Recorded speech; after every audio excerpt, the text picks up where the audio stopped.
নগাঁও আৱৰ্ত ভৱনত কিৰ্তি কমল বৰাক গুলীবিদ্ধ হোৱাৰ ঘটনাৰ সাক্ষ্য প্ৰদান পৰিয়ালৰ লোকৰ। নগাঁৱৰ ছাত্ৰ নেতা কিৰ্তি কমল বৰাক গুলীবিদ্ধ হোৱা ঘটনাৰ সন্দৰ্ভত ৰাজ্য চৰকাৰে গঠন কৰি দিয়া অতিৰিক্ত মুখ্য সচিব পৱন কুমাৰ বৰঠাকুৰ নেতৃত্বাধীন এজনীয়া তদন্ত সমিতিয়ে আজি নগাঁও আৱৰ্ত ভৱনত দিনজোৰা শুনানি গ্ৰহণ কৰে। উল্লেখ্য যে আৰক্ষী বিষয়াসকলৰ লগতে প্ৰত্যক্ষদৰ্শী আৰু পৰিয়ালৰ লোকেও সাক্ষ্য প্ৰদান কৰে।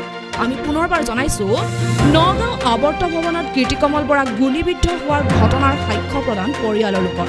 নগাঁৱৰ ছাত্ৰ নেতা কিৰ্তি কমল বৰাক গুলীবিদ্ধ হোৱাৰ ঘটনা সন্দৰ্ভত আজি ৰাজ্য চৰকাৰে গঠন কৰি দিয়া অতিৰিক্ত মুখ্য সচিব পৱন কুমাৰ বৰঠাকুৰ নেতৃত্বাধীন এজনীয়া তদন্ত সমিতিয়ে আজি নগাঁও আৱৰ্ত ভৱনত দিনজোৰা শুনানি গ্ৰহণ কৰে। আৰক্ষী বিষয়াৰ লগতে প্ৰত্যক্ষদৰ্শী আৰু পৰিয়ালৰ লোকেও সাক্ষ্য প্ৰদান কৰে।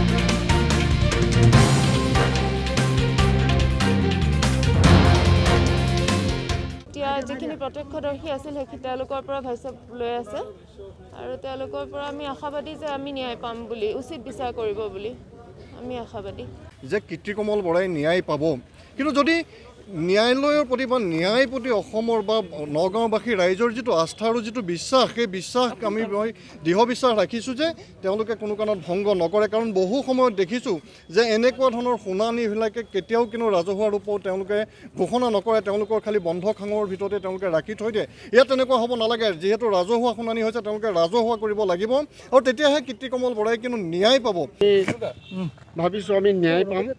আৰু ইতিমধ্যে মাননীয় মুখ্যমন্ত্ৰী মহোদয়ে যি এজনীয়া বিচাৰকৰ তদন্তকাৰীৰ ঘোষণা কৰি তেখেতক পঠাইছে পৱন কুমাৰ বৰঠাকুৰ মহোদয়ক, তেখেতে নিশ্চয় ইতিমধ্যে গম পাইছে যে বৰ্তমান অসমত কি হৈছে আৰু এই ল'ৰাটোৰ স্বভাৱ চৰিত্ৰ সম্পৰ্কেও তেখেতে নিশ্চয় অৱগত হৈছে।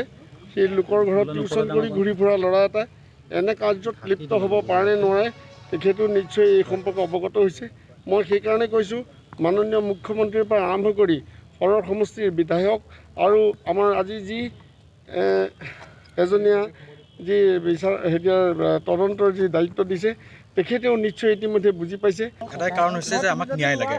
মোৰ ভাতৃক যি বৰ্বৰতাই এই অৱস্থা কৰিছে, আমি কেৱল ন্যায় বিচাৰোঁ আৰু আমাক ন্যায় লাগিবই। আমাৰ চৰকাৰৰ ওপৰত বিশ্বাস আছে, পৱন কুমাৰ বৰঠাকুৰ ডাঙৰীয়াৰ ওপৰতো আমাৰ বিশ্বাস আছে আৰু ন্যায় পাম। সাক্ষ্য প্ৰদান কৰিলোঁ মই আৰু আপোনালোকে নিশ্চয় গম পাইছে ইতিমধ্যে আমাৰ অঞ্চলৰ বহু লোক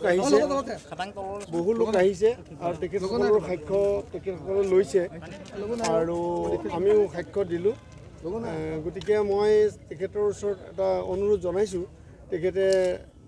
মই তেখেতক কৈছোঁ যে আপুনি ইতিমধ্যে গম পাইছে সকলো কথা, গতিকে আপুনি ন্যায় দিব বুলি আমি আশা ৰাখিছোঁ।